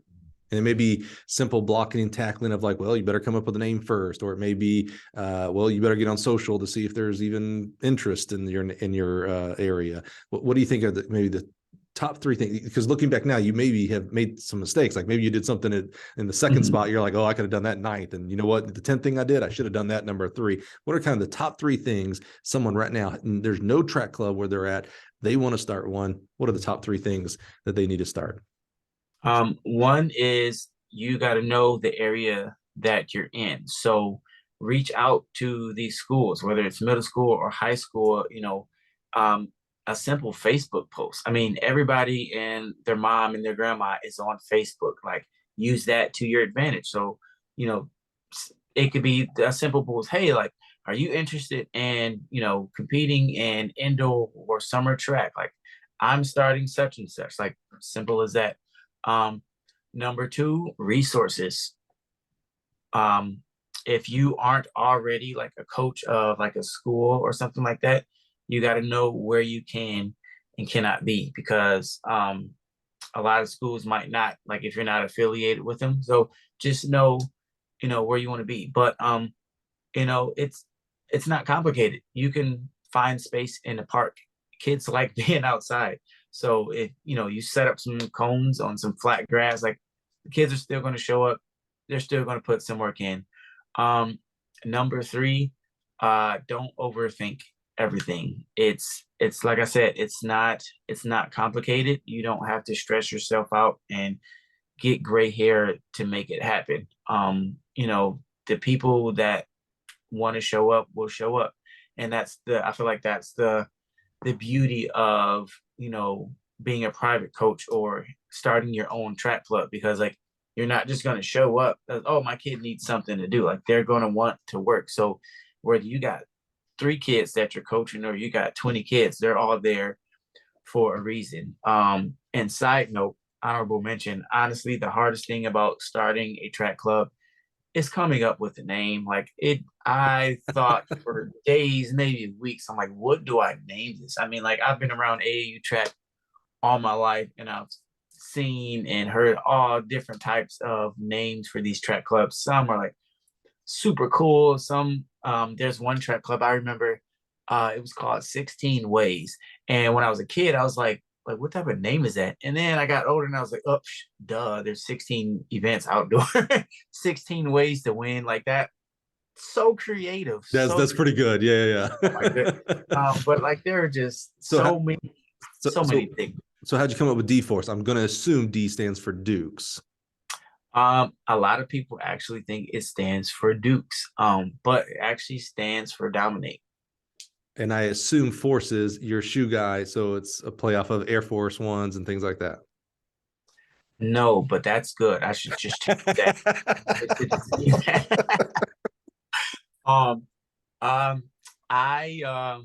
So like growing up, and like I said, like I've always had like a really good work ethic, and fortunate enough to just have a lot of success at every level that I've competed at. But I remember in high school, somebody said that I was a force to be reckoned with.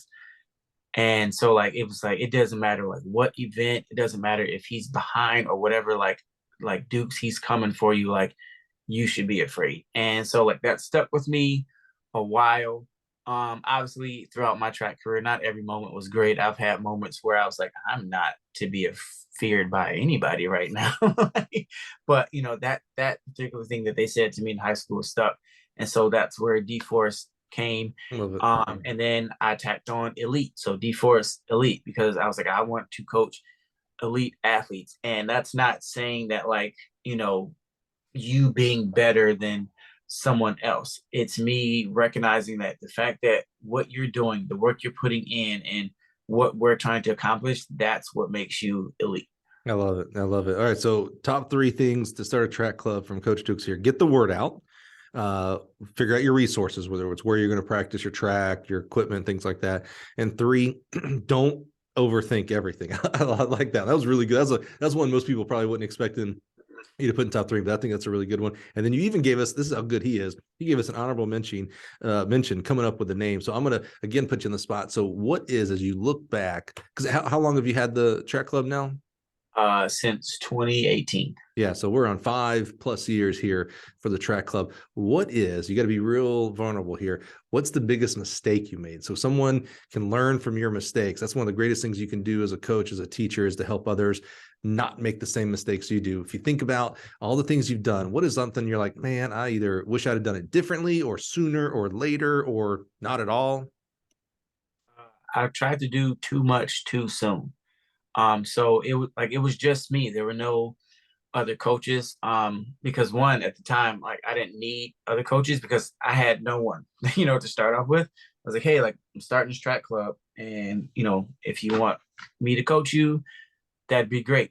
But I was just trying to do everything. I'm like, hey, like we got to get meet set up, like we got a venue, we got to get some cool uniforms going, we got to get some warm-ups, and like I was just trying to do all of that. And these kids, they didn't care about that. They didn't care about uniform. They came to me because they wanted me to be their coach. They weren't joining D-Force because they wanted a dope uniform or like free gear or whatever the case may be. So if I, was like to restart something or like to go back and redo it, I would just take my time and just let things come as they came. I hear controlled growth. Yes. What's the other word? Something else. Growth. Being, oh, it's right on the tip of my tongue. Sorry. Being deliberate with your growth. Like you don't have to go from 0 to 100 on the first day. By the way, none of your athletes do. So why would you expect this for Yeah. your club, Yeah. right? That it may take 1 season, 2 season, 3 season, 10 seasons, but have a deliberate plan and plan accordingly for your growth. I like that. Well, Yeah. go when ahead. it when it comes to growth, when you're good at what you do, um, your work will speak for itself. So I haven't advertised for D-Force in years. I haven't made a post or anything, but yet I still, season in and season out, parents are say, hey, like, are you still accepting new kids? And that's because the word is getting around. And Mhm. the area that you coach in kind of plays into your favor. So, these kids go back to their school and they're at a meet and like, oh my God, like I remember this kid from last year, like she's so much better. Like, track just started. Like, how did she get to this point? And then the parents like, oh, like, well, she trains with Coach Dukes and D-Force during the summer. Boom, free advertisement. I love it. Yeah, your actions speak for you louder than your Yeah. words. Absolutely. Yeah. Well, Ryan, to close us out today, you showed us one of your shoes. I want to know more about this custom shoe business here, man. I'm a wannabe sneaker guy, right? First of all, my priorities, I will never put that much money into shoes. I just can't do it. It's a, But a lot. I look at people like, Mont Johnson and some other guys, Z and those guys, and they show off their shoe collections. Like, man, and they're all cool. Like, what's the cool? I guess now I'm going to sound so old here, Ryan.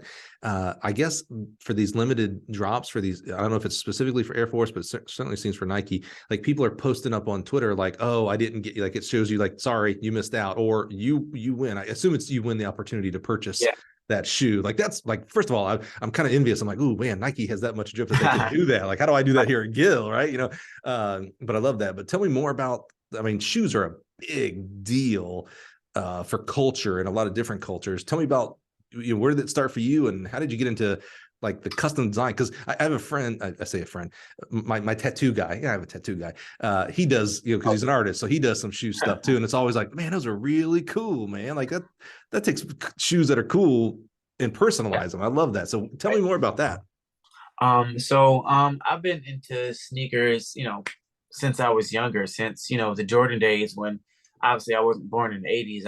I'm a true 90s baby, born in 91. But I grew up It's so fully young. during that Jordan era and everything. So I remember my first pair of Jordans, and it was, love at first sight. Basically, I was a fan from then. But obviously, like, you're a kid, like you can't collect sneakers. Like, my mom's not gonna buy me a bunch of Jordans and stuff like that. So as I get older now, you're an adult, and you can do what you want with your money. Hmm. I remember, getting my first pair of Jordans that I've ever bought, and it was just like, it was such a accomplishment. It was like Yeah, such a good yeah. feeling, It's a status for you. Absolutely. and Yeah. then just like over time, like I just, the collection just started to grow. And even like when I was in college, like, and we had to do like art shows and everything like that, like there was no question what my show was going to be about. It was going to be about shoes. So I did this whole historic piece about every Jordan shoe, and I like drew like a piece of each shoe, and Wow. the description of each shoe was like when he wore the shoe, what he accomplished in this shoe, when it came, like it was just a whole big thing. So like I've been a lover of shoes like all my life. Now a lot of people ask me like, how many shoes do I have Yeah, in my yeah. I was gonna say, is it cool? Is it um okay to ask that? Like that? And I want to know, like, what's your your golden two? Okay, I want to know how many shoes you have, if that's cool to ask. Two, I want to know what is your your favorite one that you own, and then is there a holy grail out there? Is there like a shoe you're like, man, I just they're $20,000, Mike, I can't afford these, or they're just there's only two ever made, and I'm not one of those two. Give me those yeah. three answers there Let's see. So I know for sure it's in the triple digits. that you Uh, own. I can't give you an exact number because I don't know. Oh I my God. That's so many shoes. Have you worn? No, I know this answer is no. Have you worn at least one time every pair? Not yet. Yeah, Like there's no way. I do wear all of my shoes. Like I'll never just buy a shoe and it just sit there and looks pretty. Like I'm going to wear them. It's Yeah. just Just when I'm going to win. wear Right, them, right, right. or like because not like I'm a coach. Like I'm not Right, right, wearing right, right. Yeah, to yeah, every yeah, practice. yeah. Okay, Um, so over 100 pair. Which one is your favorite? And tell me why. Is it because of the style, the color, a special story? Maybe Michael Jordan gave you a pair. That'd be a pretty cool pair. What's your favorite one that you own? my favorite pair that I own is the original Chicago Jordan 1. The Jordan. I was lucky enough to get Wait, them wait. when You have the Jordan ones. yeah, well so That's a they big were deal. so yeah, so they re-dropped them in 2015. So Gotcha. Okay. I don't have the 85 pair. Those are Gotcha. Okay. I was about to say when you said, yeah, when you said $20,000, that's what those are worth. that's what I was like. I was like, Ryan, I was like, not being a shoe guy, I feel like that would be a Yeah. pretty highly sought after. Yeah, yeah, So yeah. it's still worth a lot. Yeah. But when they redropped them in 2015, I was able to get a pair, Yeah. and that's just my all-time favorite Jordan. I have just tons of like different colorways and things that Yeah. like significant to like when he wore them, things like that. But like that's Yeah. like my all-time favorite. Like if there was one that I could keep like forever, it'd be that one. And what's the holy grail? What's shoes out there that it's like, man, I got no shot at getting this thing, but if I won the lottery tomorrow, this might be my first purchase. Let's see. I'm looking at my collection now. I'm wondering, like, do I have something already like that, or okay, so yes, there is a holy grail. So it was before Kobe Bryant had his own shoe. He had a Jordan 8 player exclusive shoe that was made for him in like the Lakers colors. And there's only like a couple of pairs, like literally Sure. maybe five at most pairs in the whole world that were made. And the people that have these shoes, they either bought them for a crazy price or like they were actually gifted to them from Kobe. Right. That's like a holy grail, like a shoe that I Yeah. will never be able to come across. But yeah, definitely something that I would have always wanted to have. So how do you decide on the artwork side for you like the shoe that you showed, which was really cool? How do you decide which shoe you're going to do that to? Because the shoe, I've seen them, pardon me, I've seen them do airbrush art and things like that on like a pair of white canvas, and it's like, oh, they're just white shoes, so it's almost like it is a canvas, right? But Yeah. it looked like you maybe were taking shoes that already had a colorway, a design to it, and you're adding to that. How Yeah. do you decide? Because you're now taking away from that the original intent and adding your spark to it, which there's that's like taking an already done painting and making it cooler, but it's like, well, now the Yeah. original one's done, and that was kind of cool too. How do you decide on that? So it's a mix between what each client wants, as well as how much creative freedom that they give me. So it's a mix of what people do. So sometimes people say, hey, like I want a custom shoe, and this is the theme that I want. Like I like the Chicago Bears. Can you make me a shoe for that? And so the only guideline that they give me is I like the Chicago Bears, and then the rest is up to me. Then there are times where people say exactly what they want. Like, hey, like I want some red laces, and I want some blue and some red, or whatever the case may be. And then I can make it exactly to what they want. And then sometimes people give me less than that. They say, hey, I want a custom shoe, but like, I don't really know what I want. I looked at your work. I love it. I like fuchsia, purple, and pink. Make me a shoe. And I'm like, okay, Okay. all right. So, but like, I've done tons of different types of shoes. I've done wedding shoes for people. I've done basketball shoes. I've done, roller skates. I've done those. I've done a lot of football cleats as Oh well. yeah, yeah. Yeah, See there you these. I made these for Justin Fields. Chicago, go. Holy Chicago Bears. cow. He's now with Adidas, so he can't wear these anyway. Sure. They're a Nike cleat, but Hey, that just it's makes a them cool piece for rare. me. That makes them more rare. It's a cool piece for me to keep now. For sure. Um, but Yeah, it's way cool. yeah, like it's you know, sometimes it's tough coming up with a design, and then sometimes I just start putting paint on a canvas, and then as I go, I'm like, okay, this will look nice. This will look nice. And then there have been times where I've finished a shoe and didn't like it, and then just went and painted over it, Wow. and just came out with something totally different. So, it's such a unique canvas, the shoe, because not only the material that's used, but the shape and size, and some things because the way they lap in, you can't always get like a full design that you'd want on there. So you got to figure out how to do that. How do you do you ever do you paint on the outside or draw on the outside and then look at something like that and go, oh, okay, I see how I would chop that up for a shoe, or do you just do exclusively on shoes as far as all your ideas and creativity? So it's funny because when I was in college, I hated rough drafts. I hated thumbnails. And that wasn't just with art. Like if I had an essay to write, I didn't want to do a rough draft. Like, why do I have to bring you a rough draft Monday and then you correct it? And then I bring it back Wednesday and you correct it. And then I bring, like, shouldn't it just be great after the first time?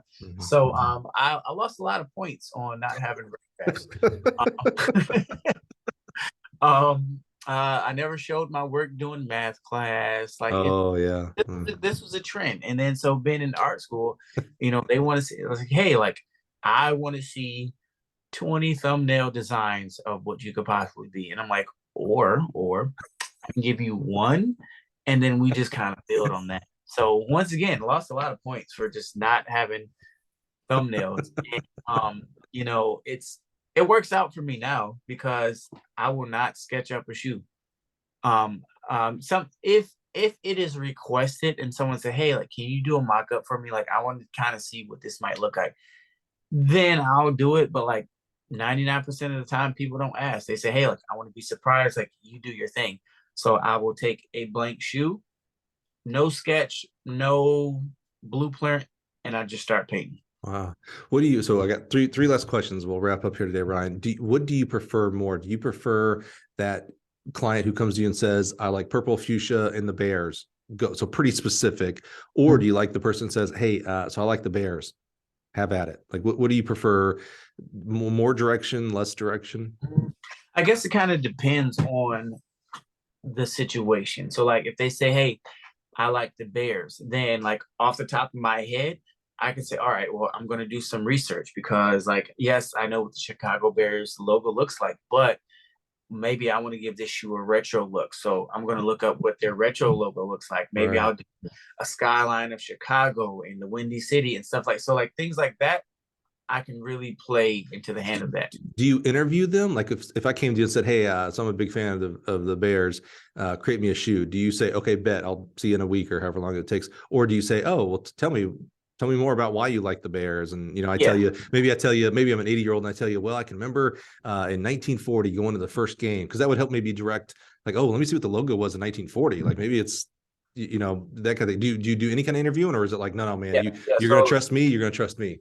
Yeah, so like I try to talk with each person about like in depth on like It's what cool. they want because then it gives me more of an idea, Yeah. and it also helps me really make the best possible shoe for them because a lot of times like people are just surprised at the small details that I put like, oh my god, like I wasn't even thinking about that, but like Right. I love that because I remember this one time I went to a game and such and such. So things like that. Like for instance, right now I'm doing a ton of shoes for Michigan State. I'm making some shoes for Mel Tucker. He's the head football coach at Michigan Yep. State. But there's someone else. They're a big basketball fan, and so like I asked them about State. I said, hey, like you're a big State fan. Like they're one of the greatest programs of all time. Tom Izzo, he's a legend. He'll be a Hall of Famer. I was like, but like, what about Michigan State? Like, will you always remember? And they said, oh, like when they won the 2000 national championship, and the newspaper said State of Glory. So I was like, okay, I'm going to take that idea and run with it. Oh, So cool. I have custom insoles, and it's the newspaper printing from like when they won that. So Dude, it's stuff like that that I really try to go all out with like the that's details. sweet. So when I ask people questions, they have no idea that it's for minute details like that. So Right. I love it. I love it. All right. it's Last two questions. Do you do restoration as well, or is this more yes, new shoes? Yeah. yes. Okay. So people say, hey, like wore these shoes to my kid's soccer game and they're pretty beat up now. Can you Yeah. make them look as clean as possible? So they'll send me they call them beaters. They'll Yeah. send me their beaters and then send them back to them, pretty cleaned up. Yeah. Okay. That's cool. That's cool. All right. Last question for you here, Ryan. We end the day. Thank you again so much for your time today. Someone wants to get a hold of you, whether it's for the track club, whether it's for an opportunity, or maybe they want to talk shop about shoes and maybe even get a custom pair for you. Where can people? What's the best route for people to get a hold of you? For coaching aspects, you can find me on Twitter at Coach R Dukes. My email is the same, coachdukes@gmail.com. I have tons of other pages. Like I have 2 Instagrams, 2 Facebooks, 2 Twitter. It's a lot to keep hold. Maybe I need an assistant. But if they, for the sake of this podcast, if Yeah. they reach out to me through Coach R Dukes on Twitter or my email, and they have other questions not pertaining to coaching, then I can just easily direct them to Right. my other outlets. And I lied. I said that was the last question. Is one of those accounts set up just for your shoes? Yes. Which one's that? I'd like people to So see the designs and stuff yes. you've done. So the account for my shoes on Instagram is Inspire Creations LLC, all one word. And Inspire, like the full word, no substance, right? Inspire Yep. Creations LLC. Yes, sir. That's IG. All right. So check them out on Instagram, Inspire Creations LLC. Because I just, I think I'm in love with things that I know I can't do. That's probably why I love track coaches and I love track because I can't do it. But I love art and I am still working on my stick figure. So when I see cool, and, I grew up in, hip hop and things like that. So when I see hip hop and culture type stuff, like I'm just immediately attracted to it. So I'm going to go there as soon as I can today and check out Inspire Creations LLC because I just love art, man. So when I hear you and being in shoes and that's its own culture and brand, I love that. But when you actually create shoes, creating something original, creation is always more important than critics. So I love seeing people and hearing their story about stepping out, doing their thing. People are going to come at you and say, well, that sucks and blah, blah, blah. It's like, yeah, well, you go do it then. So I love creators, man. So I just love doing that. So go check them out on Instagram at Inspire Creations LLC. Ryan, my friend, man, thank you so much. I am just so grateful. You're obviously busy. You're hobnobbing with the Izzos and Tuckers and Justin Fields, man. I'm just so, I'm in that same group now. I kind of feel like, I'm on par with them now. We're one of the same. Yeah, exactly. Right here I am in my brain. It's the only place where we're one and the same, man. But thanks again for your time, man. It means a lot to me that you'd sit down with us for a couple hours, and just an amazing journey. I love the experience that you gained in high school and college. I love Coach Bowers. Again, I think that superpower of seeing something in others before they can see it in themselves. Like that's brilliant. That's what teachers do. That's what parents do. That's what coaches do. So I love that example from him, and that how you're doing that now with the athletes that you are in charge of today, and even in your customers with your shoes. You're looking at that blank shoe, or that shoe that already has colorway on it, and you're like, oh yeah, you know what? I see that shoe being a Bear shoe, or I see it being a Michigan State shoe, etc. That's a skill, man. And I'm so happy and proud that you got that skill from the people that built into you, all the way back to your parents, man. Your dad on that 19-hour drive, man, shout out. I love that. That takes creativity and boldness to do that, and servitude. So I just love that the people that have poured into you and have made you who you are today. And what's awesome is you mentioned it earlier, being a young coach, man, you've got 10, 20, 30, 40 years ahead of you. Like you're going to be a better person tomorrow. You're going to be a better person 5 years, 10 years, a different person. I just can't wait to watch and see that continued growth, man, because I got no doubts you're going to continue to do really amazing things. And I don't think that what you're going to end up doing is going to be what we maybe even talked about at all today. I have no idea. I just think that, there's some great things right on the cusp for you, man. You've got a great attitude, a great learning posture. And those are the kind of people that do better. And you're going to continue to do better and bring people along with you as you do that. Thank you, Brian. Thanks again. Thank you guys for being here again. Another week, man. I am just so pumped for the coaches I get here. I love, I don't do a very good job of making sure I get each stratum, right? So from middle school club coaches all the way up to professional coaches, I do work really hard at that. But my stratosphere is mainly college coaches. So that's why we probably see more college coaches on the podcast. But I'm going to do a resolution, right? You do a January 1 resolution. I'm going to do an April, May resolution. I'm going to do better. I want to have more people like Ryan on the show that are affecting our young people in such positive manners, because that's extremely valuable to our society. So you keep joining us here on the podcast. I'll keep bringing and branching out these great guests, and we'll continue to learn from them and connect with them, and just get better together, because that's what it is. It's a network. It's a family together, using each other to get better. So thanks for being here this week. Come back next week. We'll do it all over again. Have a great one, guys.